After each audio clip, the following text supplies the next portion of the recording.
Alhamdulillah, kita bersyukur kepada Allah yang Maha Penyayang, yang telah membekali kita dengan pedoman yang sangat indah, yaitu Al-Quran, yang membimbing agar kita keluar dari kegelapan menuju kecerahan, agar kita bisa membedakan antara yang benar dan yang salah, dan agar kita bisa mengikuti jalan yang lurus menuju kepada Allah. Sebagaimana firman Allah, A'udzu billahi minasyaitonir rajim. Qad ja'akum minallahi nurun wa kitabun mubin. Yahdi bihillahu man ittaba'a ridwanahu subulas salami wa yukhrijuhum minadh-dhulumati ilan nuri bi'idnihi wa yahdihim ila siratim mustaqim. Telah datang kepada kalian dari Allah, yaitu cahaya, nur, dan juga disebut kitab yang memberi penjelasan. Kitab itu memberi petunjuk, kitab itu digunakan oleh Allah untuk memberi petunjuk kepada orang-orang yang mau mengikuti jalan yang diridhoi Allah, yaitu jalan keselamatan. Dan Allah dengan kitab ini mengeluarkan orang-orang yang mengikutinya dari kegelapan menuju ke kecerahan atas izin Allah. Dan Allah juga menggunakan Al-Quran ini untuk memberi petunjuk kepada mereka menuju ke jalan yang lurus. Jadi alhamdulillah kita sudah diberi pedoman oleh Allah yang isinya sangat komprehensif, meskipun itu ringkas, ya, ringkas tapi komprehensif. Jadi bisa disebut concise, ya, ringkas tapi menyeluruh, namanya concise. Karena Al-Quran adalah pedoman yang membimbing, kita mesti berusaha mempelajarinya.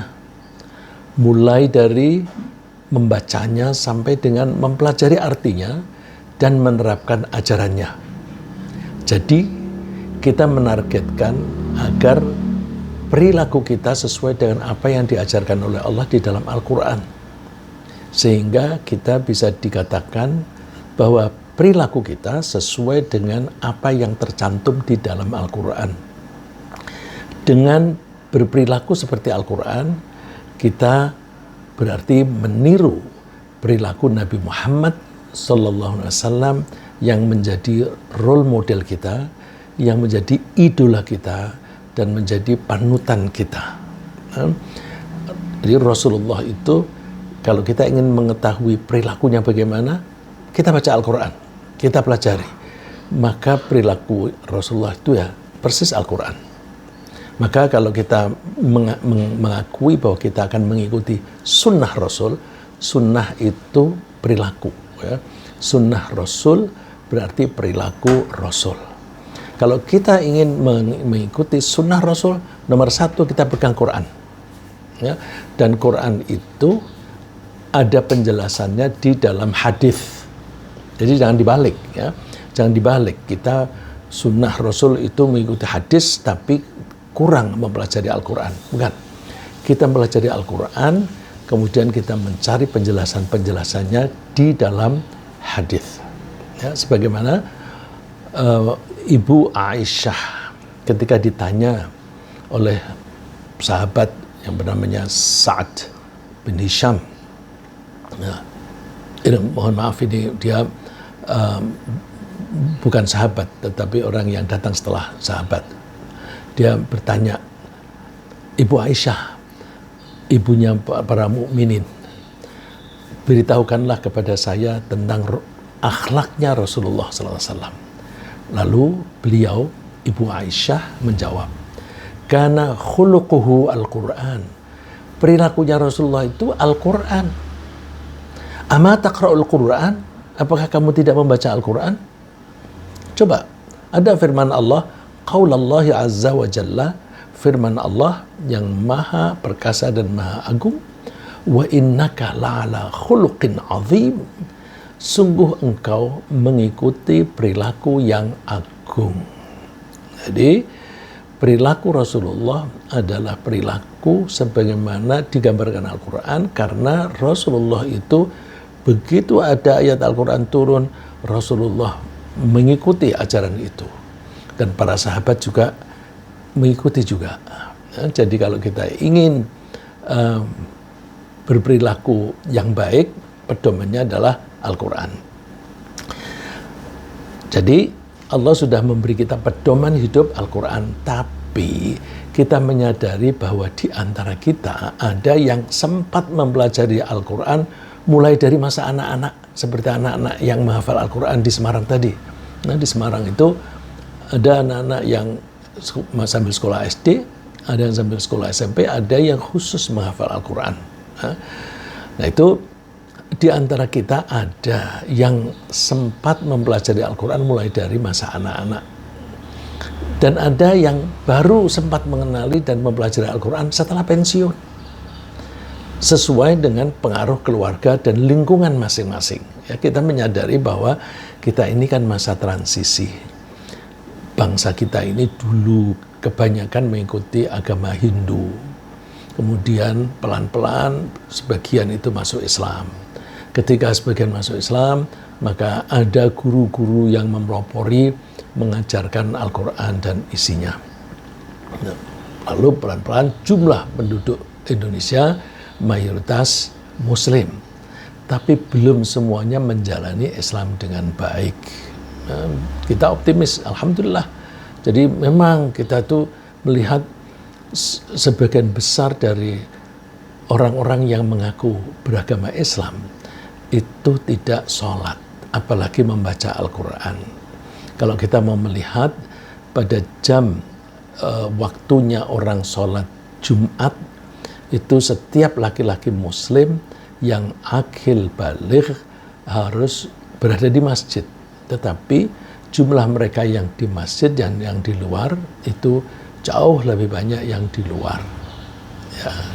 Ya memang kurang. Tetapi mudah-mudahan nanti makin lama, makin banyak orang yang betul-betul menjalani Islam, yang menjalani ajaran Al-Quran.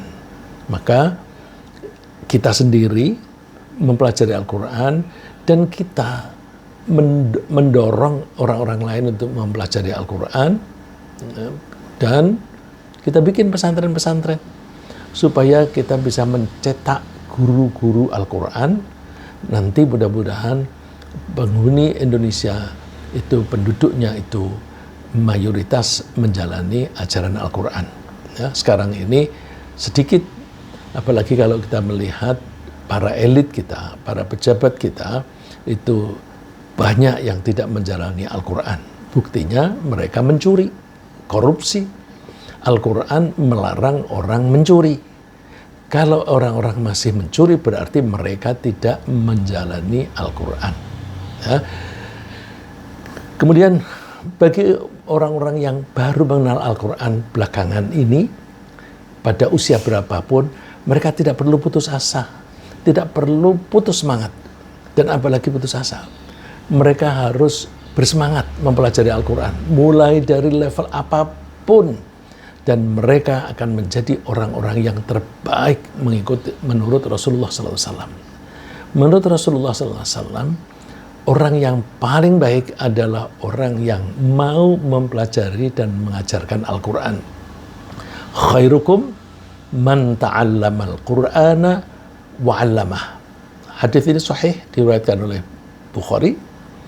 Ya, sebaik-baik kalian adalah orang-orang yang mau mempelajari Al-Quran dan mau mengajarkannya. Mudah-mudahan kita termasuk itu, karena meskipun kita ngomong macam-macam ini, fokus pelajaran kita adalah pelajaran tentang Al-Quran, terutama makna dari ayat-ayat tertentu. Kita ambil ayat-ayat tertentu, topik tertentu, kemudian kita berusaha untuk melaksanakan ajaran Al-Quran yang kita bahas ini. Jadi kalau kita belajar seperti ini, belajar ini bukan hanya bapak-bapak dan ibu-ibu, saya juga belajar, karena sebelum saya menyampaikan, saya mesti harus belajar dulu. Nah, kemudian kalau kita sudah mempelajari, kita pasang komitmen, aku akan melaksanakan ajaran ini. Ya. Nah, Al-Quran itu adalah bacaan yang istimewa. Karena apa? Meskipun seseorang itu membaca Al-Quran tanpa mengetahui artinya sama sekali, dia akan tetap memperoleh pahala yang banyak ketika dia membaca Al-Quran. Ya. Beda kalau kita baca koran, baca majalah, atau baca buku, kalau kita nggak ngerti artinya, nggak ada pahala. Ya. Kalau kita baca Al-Quran, meskipun kita tidak tahu artinya, kita insya Allah sudah dapat pahala, dan pahalanya itu berlipat. Coba kita perhatikan sabda Nabi. Man qara'a harfan min kitabillahi falahu bihi hasanah. Siapa yang membaca satu huruf saja dari kitab Allah, Al-Quran, maka dia akan mendapatkan satu kebaikan. Satu kebaikan, satu huruf, satu kebaikan. Wal hasanatu bi asyri amthaliha. Satu kebaikan, pahalanya dilipat gandakan 10 kali. Oke? Satu huruf dianggap satu kebaikan pahalanya dilipat gandakan 10 kali. Nah, ini menarik yang dicontohkan oleh Rasulullah. La aqulu alif lam mim harfun. Aku tidak mengatakan kata alif lam mim itu satu huruf. Walakin alif harfun, walamun harfun, wa mimun harfun. Tapi alif itu satu huruf, lam satu huruf, mim satu huruf. Menariknya apa? Alif lam mim dan huruf-huruf yang disebutkan oleh Allah di awal surat seperti Hamim, Yasin, Toha, itu huruf-huruf yang tidak kita ketahui artinya. Rasulullah tidak pernah menjelaskan artinya apa. Cuma kita kadang-kadang meraba-raba, mengira-ira, ya, mengira-ira. Kalau itu mengira-ira, ya kemungkinan salah besar sekali. Jadi ada misalnya orang yang mengajarkan alif lam mim itu singkatan dari alifnya itu Allah, lamnya itu Jibril, mimnya itu Muhammad. Itu nggak ada dasarnya, tidak ada dasarnya. Kalau kita membaca buku tafsir yang bisa dipertanggungjawabkan, biasanya berbahasa Arab, itu biasanya alif lam mim, terus Allahu a'lamu bimuradi. Hanya Allah yang mengetahui artinya ini. Karena Rasulullah tidak pernah memberikan penjelasan. Kalau Rasulullah tidak memberi penjelasan, ya kita nggak usah ngarang. Ya, ada juga yang ngarang misalnya gini. Yasin. Oh, Yasin itu nama Nabi Muhammad. Maka ada sholawat. Salatullah salamullah ala toha rasulillah. Terus salatullah salamullah ala Yasin habibillah. Salawat dan salam mudah-mudahan diperkenankan oleh Allah untuk Toha, yaitu utusan Allah, untuk Yasin, yaitu utusan Allah. Itu para ulama mencoba mencari tahu artinya apa. Misalnya Yasin, Yasin wal Qur'anil Hakim, innaka laminal mursalin. Yasin, demi Al-Quran yang mulia ini, engkau betul-betul utusan Allah. Loh, habis dibilang Yasin, kok dibilang engkau? Oh, berarti Yasin ini panggilan untuk Nabi Muhammad. Oh, itu apa namanya, perkiraan para ulama. Benar apa enggak? Wallahu a'lam, ya, wallahu a'lam. Begitu pula Toha. Ma anzalna 'alaikal Qur'ana litashqa. Toha, setelah Allah menyebut Toha, ma anzalna 'alaikal Qur'ana litashqa. Kami menurunkan Al-Qur'an ini bukan untuk membuat kamu sengsara, bukan untuk membuat kamu sesat. Kok pakai kamu? Oh, berarti Toha ini panggilan untuk Nabi Muhammad sallallahu alaihi wasallam. Itu perkiraan para ulama. Betul atau enggaknya wallahu a'lam, ya. Nah, karena Allah memberikan contoh alif lam mim yang kita semuanya tidak tahu artinya, berarti kita membaca Al-Quran meskipun kita tidak tahu artinya, sudah dapat pahala. Setiap huruf dianggap satu kebaikan, dan satu kebaikan dilipat gandakan untuk 10 kali pahalanya. Nah, kemudian bagaimana dengan orang-orang yang berbeda-beda ini? Orang-orang yang masih pada tahap awal belajar tentu tidak bisa membaca dengan lancar seperti mereka yang hafal Al-Quran, seperti Syahdan tadi, belum bisa. Tapi mereka tidak perlu kecil hati, karena mereka tetap memperoleh pahala, dan pahalanya ganda. Tadi dikatakan satu huruf itu sama dengan satu kebaikan dilipat gandakan 10. Ini ada digandakan lagi. Ya, Rasulullah dikutip oleh Ibu Aisyah. Rasulullah bersabda, Al-mahiru bil Quran ma'as safaratil kiramim bararah. Orang yang mahir dalam membaca Al-Quran, dia levelnya elit. Levelnya sama dengan para malaikat yang mulia, para malaikat yang baik-baik. Jadi, orang yang membaca Al-Quran dengan baik, dengan hafal dan tepat tajwidnya, itu levelnya tinggi. Nah, terus bagaimana orang yang masih belajar tertatih-tatih? Nggak usah kecil hati. Walladzi yaqra'ul Qur'ana wa yata'u fihi wa huwa 'alaihi syaqqun lahu ajron. Dan orang yang membaca Al-Quran dan ketika dia membacanya itu tertatih-tatih, itu bahasa Arabnya di sini wayatatata'u,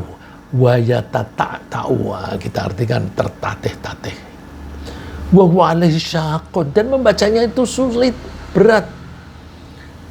Lahu ajron, dia mendapatkan 2 pahala. Kok bisa 2 pahala, gimana? 1 pahalanya membaca Al-Quran, 1 pahalanya berusaha keras. Jadi berusaha keras itu juga dihargai oleh Allah. Maka gak usah kecil hati. Udah, ikuti aja. Terus apakah kalau begitu aku tertatih-tatih aja terus? Gak usah belajar yang menghafal yang lancar begitu. Ya gak begitu dong. Orang yang hafal dan lancar kan lebih tinggi lagi. Levelnya itu sama dengan malaikat yang baik-baik, yang yang mulia. Ya. Malaikat kan tidak pernah melakukan dosa. Jadi kemuliaannya itu semacam itu. Kemudian setelah mampu membaca Al-Quran dengan baik, yakni dengan ucapan yang benar. Ucapan itu artinya keluarnya suara dengan huruf tertentu, pada huruf tertentu. Itu kalau bahasa Arabnya makhraj. Makhraj itu artinya jalan atau tempat keluarnya huruf. Ada ba, nah, itu kan bibir dan bibir ketemu dan ditahan, kemudian dibuat meledak. Ba. Nah, bandingkan dengan ma. Ma itu juga pakai bibir, 2 bibir itu ketemu, tapi tidak ditahan. Ma. Tapi kalau kita bilang ba, ditahan dulu sambil didorong suaranya, lalu dilepaskan. Nah, ini seperti ledakan. Ba. Nah, bahasa Inggrisnya mungkin serupa dengan apa dikatakan pronunciation. Jadi kalau ada orang yang bisa membaca Al-Quran dengan baik, dengan ucapan, makhraj atau pronunciation yang benar, kita kalau sudah bisa itu, kita tingkatkan lagi kemampuan kita dengan mempelajari terjemah dan pemahaman setiap ayat. Terjemah itu bisa kita pelajari dari buku Al-Quran dan terjemahnya. Cuma kita harus hati-hati ya, karena namanya terjemah itu kan aslinya bahasa Arab, terus diterjemahkan dalam bahasa Indonesia. Mutu terjemahan ini tergantung kualitas orang yang menerjemahkan itu. Seberapa bagus orang ini menguasai kaidah bahasa Arab. Seberapa jauh orang ini memahami penggunaan kata itu di dalam masyarakat. Dan juga seberapa jauh orang yang menerjemahkan ini mengetahui konteks waktu ayat itu turun. Konteks waktu turun itu seringkali disebut asbabun nuzul, sebab turunnya Al-Quran. Terus kalau kita ingin memahami, kita baca buku tafsir. Lagi, kalau kita baca buku tafsir juga hati-hati. Sebaiknya begini, kalau mau gampang, udah buku tafsir apa saja baca. Kalau kita tidak bisa bahasa Arab, baca buku tafsir dari berbagai sumber. Misalnya Departemen Agama atau Kementerian Agama itu mengeluarkan buku Al-Quran dan tafsirnya. Itu karena Kementerian Agama dulu tidak mempunyai biaya kayaknya. Mereka hanya mengeluarkan jilid 1, 2, 3. Kemudian berikutnya yang satu set itu diterbitkan oleh UII. Dan ada satu perusahaan dari Semarang yang memproduksi itu. Ada juga tafsir yang bagus juga ditulis oleh Ustadz Quraish Shihab. Ustadz Quraish Shihab itu metodenya menurut saya sih bagus sekali ya, karena saya kan tidak bisa membuat seperti itu. Bagusnya itu bahwa beliau itu membaca berbagai tafsir, kemudian beliau rangkum dalam bukunya Al-Misbah. Nah, jadi kita mencoba mempelajari tafsir. Nah, kalau membaca tafsir, saya tadi bilang juga perlu hati-hati.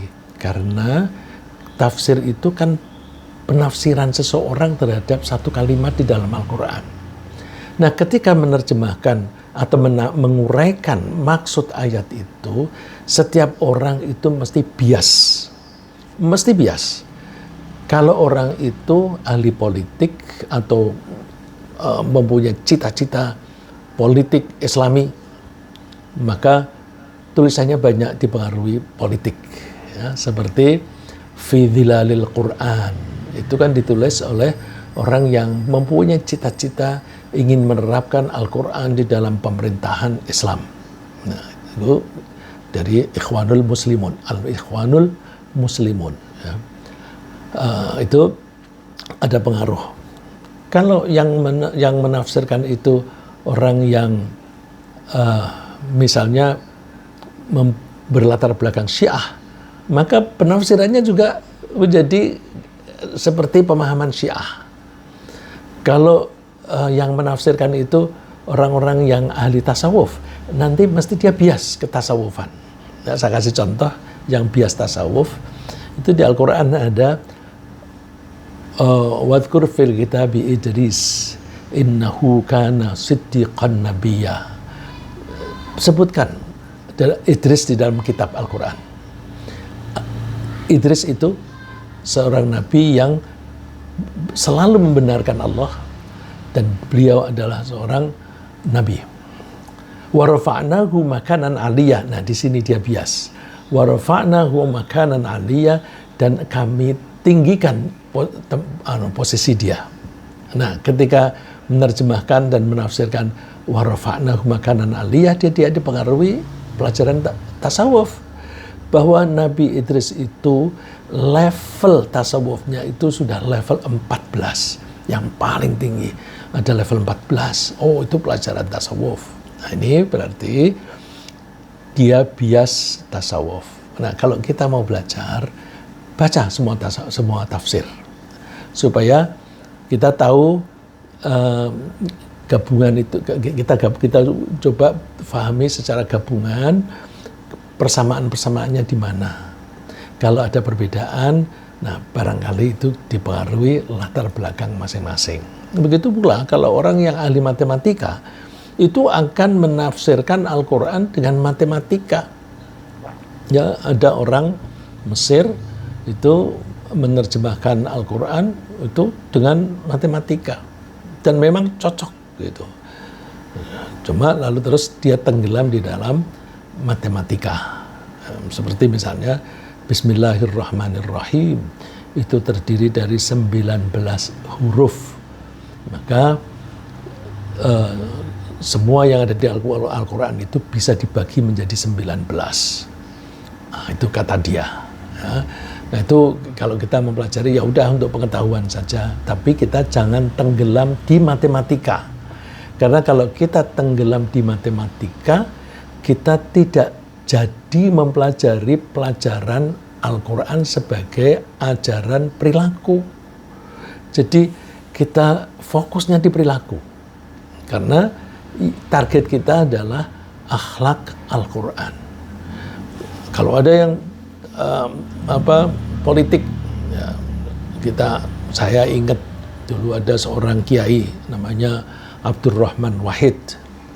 Dia ngutip ayat Al-Quran yang manapun pasti dia membahasnya politik. Ya, karena di belakangnya itu dia terjun di bidang politik, gitu.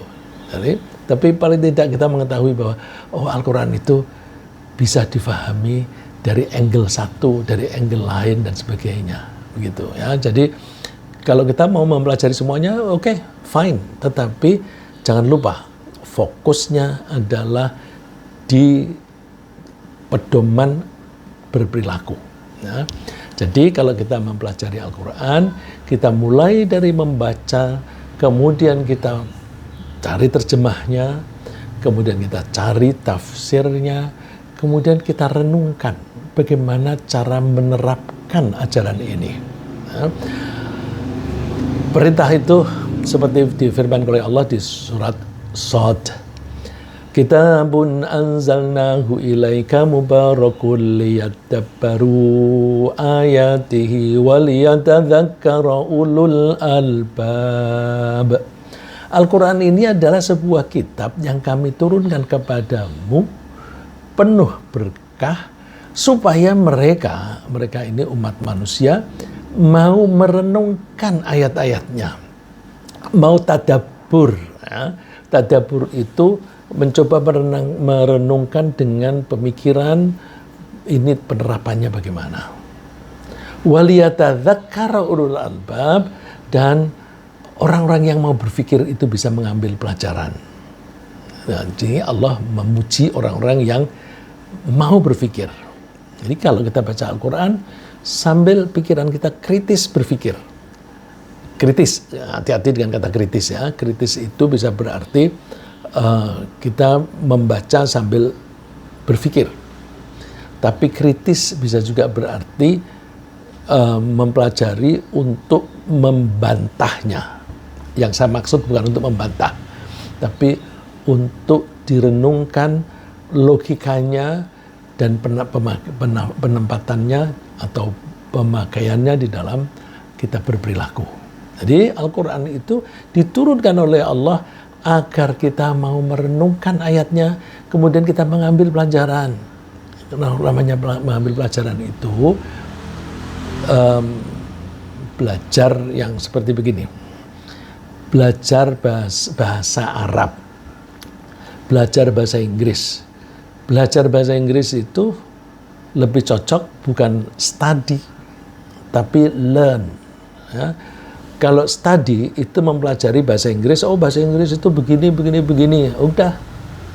Tapi kalau learn itu mempelajari bahasa Inggris untuk dipakai, untuk ngomong, untuk nulis, untuk membaca. Itu learn. Nah, waliyatadzakkara itu lebih ke arti learn. Belajar untuk dipakai dalam perilaku. Kalau kita selama ini berperilaku menyimpang atau salah, Al-Quran kita pakai untuk koreksi. Nah, itu liyatadzakkara, untuk memperingatkan kita. Ya. Jadi kita harus belajar, dan kalau kita mau mempelajari itu, kita dipuji oleh Allah sebagai ulul albab.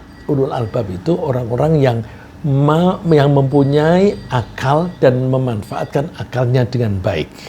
Nah, karena ada orang yang punya akal, pintar, tetapi tidak menggunakan akalnya dengan baik. Justru kepintarannya dipakai untuk mengakali politik, mengakali untuk korupsi dan sebagainya. Nah, itu bukan ulul albab. Kemudian, agar kita bisa mempelajari dan merenungkan makna Al-Quran dengan baik, kita sebaiknya sering mengulang-ulang ayat demi ayat. Coba kalau baca diulang-ulang. Ya, kalau kita misalnya membaca buku apapun, misalnya yang bahasa Indonesia, kita baca sekali, terus kita baca ulang. Pemahaman kita yang kedua itu lebih baik daripada yang pertama. Itu satu buku. Coba satu kalimat, satu ayat. Kita baca pertama, kita paham. Kedua, kita lebih mengerti. Ketiga, mungkin kita sudah bisa mengetahui bahwa oh, ayat ini ada kaitannya dengan ayat yang lain yang bunyinya begini. Maka bagaimana cara menggabungkan dua ayat yang membahas sesuatu yang sama, tetapi ada tambahan dari satu yang lain. Jadi si ayat A itu punya kelebihan tertentu, ayat B punya tambahan tertentu, kita gabung gitu. Ya. Jadi sebaiknya kalau kita baca Al-Quran, kita ulang-ulang ayat demi ayat. Manfaatnya banyak. Ya. Kalau kita membaca ayat, kita ulang-ulang. Makin sering kita baca, kita otomatis hafal sendiri. Otomatis hafal sendiri. Ya, kalau bapak saya dulu mengajarkan pada anak-anaknya, bacalah satu ayat minimum 40 kali. Ada teman saya, itu malah diajari minimum 50 kali. Itu sampai sekarang tuh teman itu ngajar ngaji di dekat Taman Mini sana.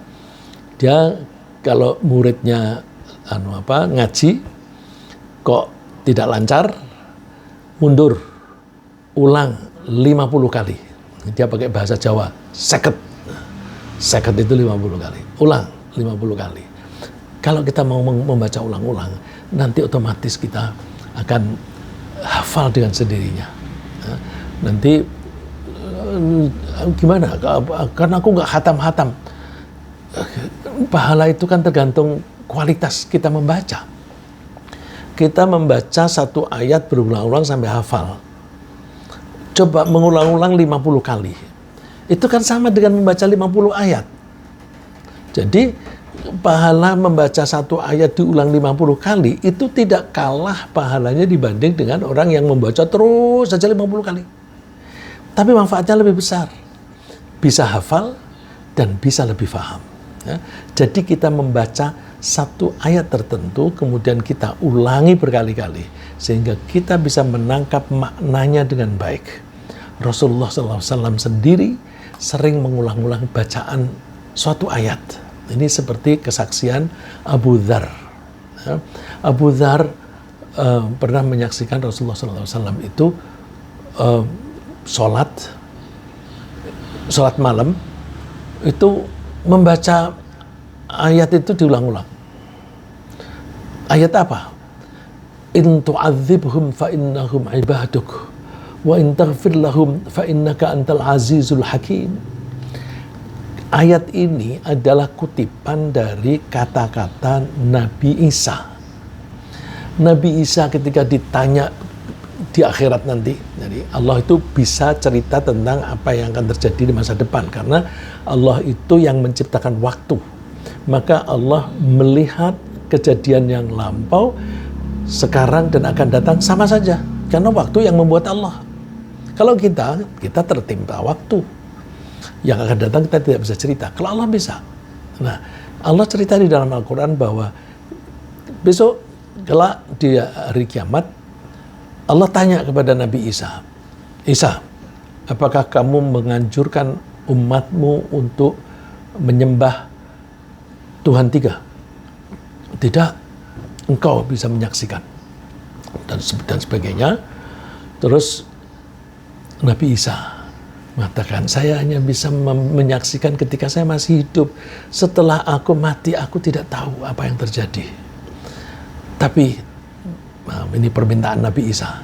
In tu'adzibhum fa innahum ibaduk. Tuhan, kalau engkau menyiksa mereka, mereka itu kan hamba-hambamu sendiri. Wa in taghfir lahum fa innaka antal azizul hakim. Dan kalau engkau mengampuni mereka, engkau adalah yang maha perkasa dan maha bijaksana. Nah, bandingkan, beda dengan doanya Nabi Ibrahim. Nabi Ibrahim kan ditegur oleh Allah ketika Nabi Ibrahim mendoakan bapaknya supaya diampuni oleh Allah. Allah tidak tidak akan memasukkan orang yang musyrik ke surga. Kalau Allah mengampuni, maka Allah akan memasukkan orang itu ke surga. Nabi Ibrahim minta supaya Allah mengampuni bapaknya yang musyrik. Nah, Nabi Ibrahim ditegur, enggak bisa. Maka kita tidak boleh mendoakan orang kafir supaya Allah mengampuni. Karena apa? Orang kafir itu kan memusuhi Allah. Orang yang memusuhi Allah kok kita minta kepada Allah untuk memaafkan? Nggak bisa. Ya. Tapi kalau mendoakan orang kafir misalnya mudah-mudahan sembuh, oh boleh. Nah, mudah-mudahan kamu selamat di perjalanan, boleh. Ya. Yang tidak boleh hanya yang memohon Allah mengampuninya. Nah ini Nabi Isa. Nabi Isa kan periodenya setelah Nabi Ibrahim. Dia lebih hati-hati. Dia tidak menyebut orang itu Muslim atau tidak. Cuma Tuhan, kalau engkau menyiksa mereka, mereka akan hamba-hambamu.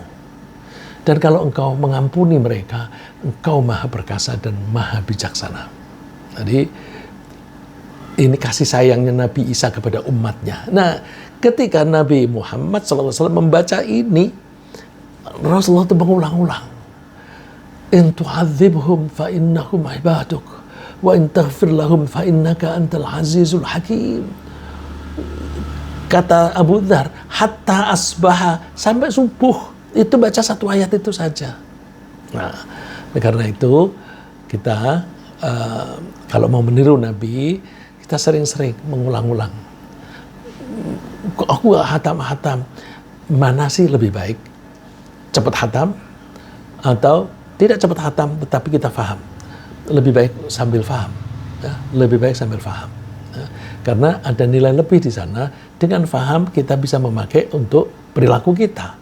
Tapi kalau kita membaca saja terus tidak tahu artinya, hanya dapat pahala saja, pahala membaca. Ya. Kemudian jika kita mau mengulang-ulang bacaan ayat per ayat dari Al-Quran, insya Allah kita mudah hafal masing-masing ayat.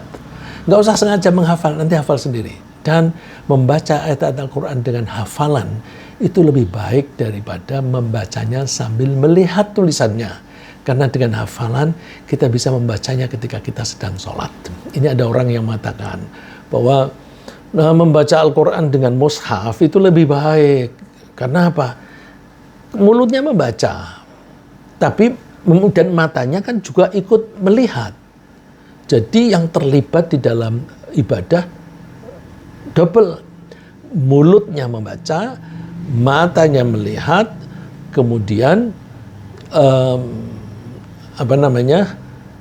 sambil mendengarkan, telinganya juga belajar. Itu kata orang yang tidak hafal Quran. Ya, tapi kalau hafal Quran, sebelum hafal itu kan dia mengulang-ulang dulu, ya. Dan kalau dia hafal, dia bisa membaca ayat itu di sholat. Nah, di dalam sholat kita nggak usah menghafal, nggak usah melihat mushaf. Coba kalau diperintah oleh Allah untuk membaca Al-Quran di dalam sholat, baca Fatihah, kan kita tidak usah melihat mushaf. Ya. Jadi yang namanya membaca Al-Quran itu sebenarnya membaca sambil hafalan. Maka zaman dulu, zaman sahabat, kalau seseorang disebut qari adalah orang yang hafal Quran. Qari itu artinya pembaca. Nah, kalau disebut qari itu orang yang hafal Quran. Kalau dibilang aqra, orang yang lebih qari, itu berarti yang hafalannya lebih banyak. Nah, kalau sekarang lain, qari itu orang yang bisa membaca Al-Quran dengan lagu merdu, itu namanya qari. Terus kalau orang bisa hafal, sambil hafal itu disebut hafidh. Dulu biasanya tidak disebut hafidh, ya. Qari. Kalau toh dibaca dengan istilah lain itu hamilul Quran. Hamil itu artinya membawa Al-Quran. Orang itu kemana-mana membawa Al-Quran. Nah, makanya yayasan yang didirikan oleh bapak saya itu disebut Hamalatil Quran. Hamalah itu jamak dari hamil. Jadi Hamalatil Quran artinya orang-orang yang hafal Al-Quran. Yayasan Hamalatil Quran adalah yayasan untuk orang-orang yang pada hafal Al-Quran. Nah, jadi dengan kita hafal, kita bisa membaca Al-Quran di dalam sholat. Rasulullah bersabda, dikutip oleh Ibu Aisyah, qiraatul Qur'ani fi sholati afdalu min qiraatil Qur'an fi ghairi sholah. Membaca Al-Quran di dalam sholat itu lebih utama dibanding membaca Al-Quran di luar sholat. Wa qiraatul Qur'ani fi ghairi sholah afdalu minat tasbihi wat takbiri wat tasbih. Sampai dengan wat takbiri. Dan membaca Al-Quran di luar sholat itu lebih utama dibanding dengan bertasbih dan takbir. Biasanya kita meringkas tasbih, takbir, tahlil itu sebagai zikir. Jadi membaca Al-Quran di luar sholat itu lebih utama dibanding dengan zikir. Kemudian wat tasbihu, dan membaca tasbih afdalu minas shadaqah, lebih utama dibanding bersedekah. Was sadaqatu afdalu minas shaum, sedangkan sedekah itu lebih utama dibanding puasa. Was shaumu junnatun minan nar, sedangkan puasa itu sendiri adalah perisai, penghalang dari neraka. Puasa itu sudah menghalang-halangi orang dari neraka. Nah, kalau mau lebih baik bagaimana? Puasa, sedekah. Kalau kepengen lebih bagus lagi, zikir. Kepengen lebih bagus lagi, baca Quran di luar sholat. Lebih bagus lagi, baca Quran di dalam sholat. Nah, kalau kita tidak hafalkan, kita tidak bisa membaca Al-Quran di dalam sholat. Bagaimana kalau kita membaca sambil sholat, di dalam sholat, kita membaca Al-Quran sambil melihat mushaf? Boleh, tapi resikonya tinggi. Apa itu? Kalau dia bergerak lebih dari 2 kali, maka sholatnya batal. Ya, kan kalau membaca dengan mushaf, kan tangannya harus memegang mushaf. Nah, ketika mengambil, membuka, itu kalau gerakannya itu lebih dari 2 kali, sholatnya batal. Maka hafalkan aja. Ya. Bila kita memahami arti dan ayat demi ayat Al-Quran yang kita baca, hati kita akan mudah tersentuh. Ketika kita membaca ayat yang membahas tentang siksaan di neraka, atau sedang membahas kenikmatan hidup di surga. Ketika hati kita itu tersentuh dengan pembahasan mengenai neraka yang menakutkan, kita dianjurkan berhenti sejenak dan memohon perlindungan dari Allah. Jadi kalau kita membaca Al-Quran, kok isinya tentang siksaan, kita berhenti sejenak sambil mohon perlindungan. Misalnya, na'udzubillahi min dzalik, misalnya begitu. Aku mohon perlindungan kepada Allah dari itu, dari neraka. Atau waqina adzabannar, jagalah kami dari neraka, gitu. Dan ketika kita merasa senang dengan pembahasan mengenai keadaan di surga, kita dianjurkan berhenti sejenak dan memohon kepada Allah agar kita kelak diizinkan tinggal di surga. Tapi kita harus hati-hati nih ya. Kalau kita itu membaca Al-Quran, kita dianjurkan kalau itu isinya baik, kita mohon, ya Allah, masukkanlah saya ke dalam surga. Kalau isinya sedang bahas neraka, ya Allah, lindungilah saya dari surga. Itu kalau kita di luar sholat, kita boleh berdoa begitu pakai bahasa apa saja. Tapi kalau dalam sholat, kita harus mengucapkannya dalam bahasa Arab. Ya. Salah contoh yang sudah kita praktekkan setiap hari itu, misalnya ghairil maghdubi alaihim waladdallin, itu kan doa. Doanya itu mulai dari ihdinas siratal mustaqim. Ya Allah, berilah aku petunjuk, berilah kami petunjuk ke jalan yang lurus, yaitu jalan orang-orang yang Engkau beri kenikmatan, bukan jalannya orang yang Engkau memurkai, dan juga bukan jalan yang bukan jalan yang orang-orang yang sesat. Nah, ketika itu isinya doa, kita bilang amin. Itu contoh. Cuma kalau kita sedang mengimami sholat wajib, sebaiknya nggak usah melaksanakan ini, karena nanti menjadi terlalu lama. Kalau terlalu lama, kasihan makmum yang sudah tua atau yang berdirinya nggak tahan lama. Nah, kalau mau seperti ini, ketika sholat sunnah, coba keterangan Auf bin Malik ini kan ketika Rasulullah sholat malam. Ya, Auf bin Malik al-Asja'i cerita, qumtu ma'a Rasulillah sallallahu alaihi wasallam lailatan. Aku sholat bersama Rasulullah suatu malam. Suatu malam, ini berarti sholatul lail. Sholatul lail, sholat sunnah. Faqama faqara'a surat al-Baqarah. Lalu Rasulullah itu ketika berdiri membaca surat Al-Baqarah, la yamurru bi ayati rahmatin illa waqafa fasa'ala.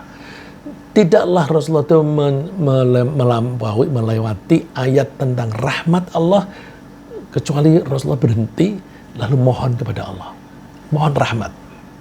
Wala yamurru bi ayati adzabin illa waqafa fata'awadha. Dan tidaklah Rasulullah itu melewati ayat atau membaca ayat siksaan kecuali Rasulullah itu berhenti dan mohon perlindungan. Nah ini misalnya begini, ketika kita membaca fayu'adzibullahul 'adzabal akbar, fayu'adzibullahul 'adzabal akbar, lalu Allah menyiksa mereka dengan siksaan yang besar. Terus Rabbi a'idhni min 'adzabik, Tuhan lindungilah saya dari siksaanmu. Kalau kita makmum bagaimana? Kita makmum, kita baca pelan dalam hati boleh, atau diucapkan pelan saja, jangan sampai orang lain mendengar. Rabbi a'idhni min 'adzabik dan sebagainya. Kalau isinya pertanyaan, ya kita menjawab. Ya, misalnya di akhir surat Al-Mulk itu pertanyaan, lalu kita menjawab Allah lah yang menurunkan hujan ini dan sebagainya. Ya. Terus ketika kita membaca atau mendengar ayat sajdah itu kalau di dalam Al-Quran suka ada tandanya sajadah gitu. Nah itu disebut ayat sajdah. Kita dianjurkan sujud tilawah. Sujud tilawah. Tilawah itu artinya membaca Quran. Sujud tilawah artinya sujud karena membaca Al-Quran. Baik kita sedang dalam keadaan sholat atau di luar sholat, kita dianjurkan untuk membaca, untuk sujud tilawah. Abu Hurairah bercerita, mengutip Rasulullah SAW bersabda, "Idza qara'a ibnu Adam as-sajdah fasajada ya'tazala asy-syaitanu yabki yaqulu ya wailah. Umira ibnu Adam bis-sujud fasajada falahul jannah wa umirtu bis-sujud fa abaitu faliyan nar." Ketika seorang manusia itu membaca Al-Quran, ketemu ayat sajdah, lalu dia sujud, setan itu lalu lari sambil menangis. Wah, celaka. Manusia kalau disuruh sujud, dia boleh masuk surga. Aku disuruh sujud, aku tidak mau sujud, aku masuk neraka. Ya, salahnya sendiri kan. Nah, dan ketika kalau kita di luar sholat, misalnya pada posisi yang tidak bisa sujud, kita boleh ganti. Jadi misalnya dengan baca tasbih. Kalau sujud itu kan kita baca tasbih. Ya. Tasbihnya ada yang khas, tapi kalau tidak bisa sama dengan doanya sujud nggak apa-apa. Subhana rabbiyal a'la wa bihamdih. Subhana rabbiyal a'la wa bihamdih. Ya, karena kalau ada bacaan misalnya Allahumma laka sajadtu wa bika amantu wa laka aslamtu sajada wajhi lilladzi khalaqahu wa sawwarahu wa syaqqa sam'ahu wa basarahu bihaulihi wa quwwatihi tabarakallahu ahsanul khaliqin subhanakallahumma rabbana wa bihamdika allahumma ighfirli. Nah, yang bagus baca itu. Tapi kalau nggak bisa, udahlah baca seperti kalau kita sujud, subhana rabbiyal a'la wa bihamdih. Dan ketika kita membaca Al-Quran, kita dianjurkan membacanya dengan lagu yang bagus. Sehingga kita dan orang-orang di sekitar kita merasa senang mendengarnya. Jadi membaca dengan lagu itu dianjurkan. Tapi membaca lagunya tidak untuk pamer ya. Pakai lagu yang enak aja didengar. Ya. Sa'ad bin Abu Waqqas radhiyallahu anhu mengutip Rasulullah SAW bersabda, "Laisa minna man lam yataghanna bil Quran." Tidak termasuk golongan kami orang yang membaca Al-Quran tidak dengan lagu.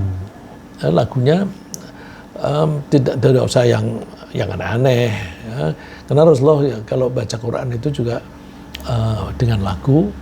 Pernah Rasulullah membaca satu surat, sahabat itu memuji, aku belum pernah mendengar Rasulullah membaca sebagus itu.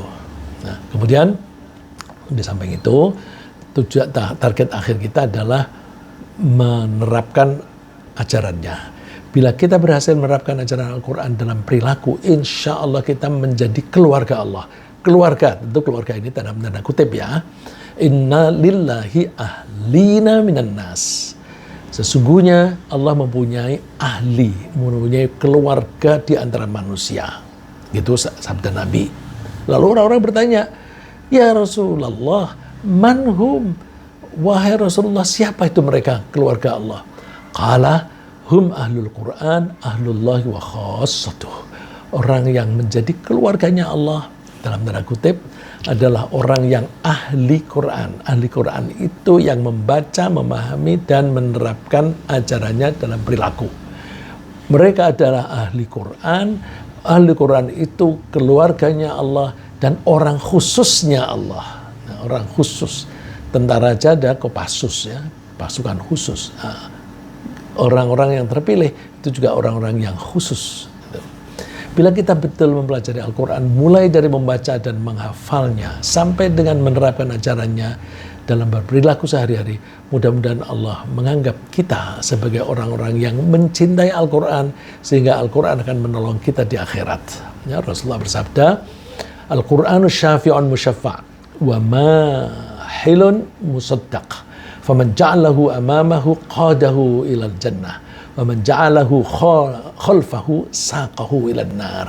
Al-Quran itu kelak di akhirat mau menolong dan pertolongan Al-Quran dikabulkan. Dan orang yang menganggap Al-Quran itu juga adalah penuntun yang dianggap benar. Siapa yang menaruh Al-Quran di depan, maka Al-Quran itu akan menuntun dia ke surga. Di depan itu apa? Dibawa terus atau dibaca terus, dihafalkan dan dipakai. Itu namanya di depan. Kebalikannya, waman ja'alahu khalfah saqahu ilan nar. Kalau Al-Quran ditaruh di belakang, maka Al-Quran itu akan menyeret orang itu ke neraka. Di belakang artinya tidak digubris.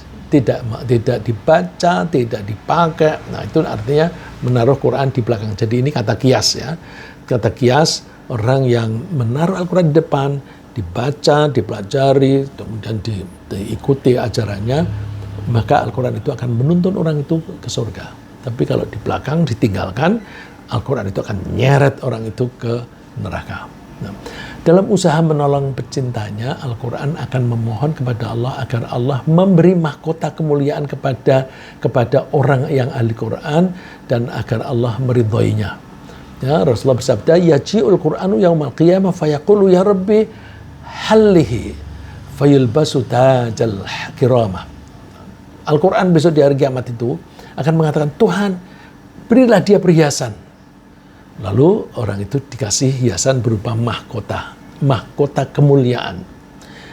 Thumma yaqulu ya Rabbi zidhu fayulbasu hullatal karamat. Tuhan, tambahi lagi. Lalu oleh Allah tambahi lagi mahkota kemuliaan. Thumma yaqulu ya Rabbi irda'ana faradiya anhu. Tuhan, Al-Quran melanjutkan permohonannya, ridhoilah orang itu. Kemudian Allah ridho kepadamu. Nah, setelah ridho, lalu ada malaikat yang menganjurkan, Iqra warqa wa tuzadu bi kulli ayatin hasanah. Bacalah Al-Quran, lalu orang itu membaca Al-Quran. Setiap dia membaca satu ayat, dia dianjurkan untuk naik satu derajat lagi di surga.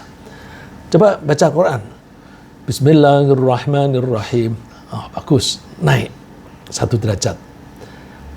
Coba baca lagi. Alhamdulillahirabbil alamin. Naik lagi. Terus baca lagi. Ar-Rahmanir-Rahim. Naik lagi. Sampai ayat terakhir minal jinnati wan nas. Naik lagi. Dia naik. Setelah naik sudah tidak ada lagi derajat yang lebih tinggi. Berarti orang ini hafal Quran.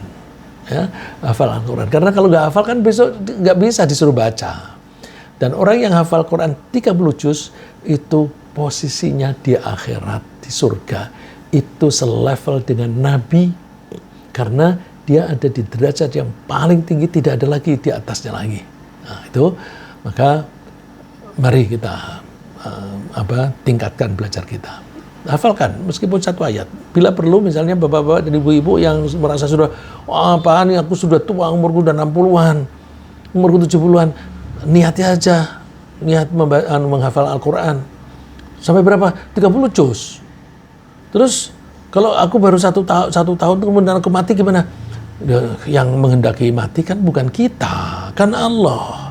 Karena Allah yang menghendaki, aku maunya menghafal Quran sampai 30 juz. Aku baru dapat 1 juz kok aku dipanggil oleh Allah. Bukan salahku dong. Nah, orang yang niat menghafal Al-Quran 30 juz, baru dapat 1 juz sudah dipanggil oleh Allah, dia pahalanya sama dengan sudah menghafal 30 juz. Nah, terakhir, bukan hanya orang yang membaca dan mengamalkan ajaran Al-Quran saja yang akan diberi kemuliaan dalam bentuk mahkota, tapi juga orang tuanya. Jadi Rasulullah bersabda, "Man qara al-Qur'ana wa 'amila bima fihi ulbisa walidahu tajan yaumal qiyamah." Ya, orang yang membaca Al-Quran dan menerapkan ajarannya, maka kedua orang tuanya akan diberi mahkota di hari kiamat. Sinarnya itu lebih terang daripada sinar matahari, lebih bagus. Ya, lebih bagus itu artinya tidak menyilaukan. Dan kalau misalnya itu orang tuanya seperti itu, lalu bagaimana orangnya sendiri yang hafal dan menerapkan ajarannya. Ya. Sedikit lagi, ketika sudah masuk surga, orang yang ahli Quran itu akan dipersilahkan membaca ayat Quran demi Al-Quran, satu ayat demi satu ayat. Ini tadi sudah saya sebutkan, cuma ini hadisnya lebih khusus mengenai itu. Yuqalu li sahibil Quran iqra. Orang yang ahli Quran disuruh membaca Al-Quran satu ayat demi satu ayat. Ketika dia membaca satu ayat, dia langsung disuruh naik satu lagi. Jadi kalau kita hafal juz 30, itu sudah berapa ratus ayat itu. Wah, lumayan. Nah, kalau seluruh Al-Quran lebih bagus lagi. Ya. Baik, saya kira sementara begitu. Ini kita sudah 1 jam sendiri. Ringkasan apa yang kita bahas pagi ini adalah bahwa perilaku yang ideal adalah perilaku yang sesuai dengan ajaran Al-Quran. Kita dianjurkan mempelajari Al-Quran mulai dari membaca dan memahami ayat-ayatnya sampai dengan menerapkan ajarannya. Agar mudah memahami Al-Quran, kita perlu membaca ayatnya berulang-ulang, menghafalkannya, dan merespon dengan doa. Orang yang menerapkan ajaran Al-Quran diakui sebagai keluarga Allah dan akan memperoleh pertolongan dari Al-Quran di akhirat kelak. Semoga Allah menumbuhkan di hati kita rasa cinta kepada Al-Quran sehingga kita bersedia mempelajarinya dan menerapkan ajarannya dalam kehidupan sehari-hari. Amin.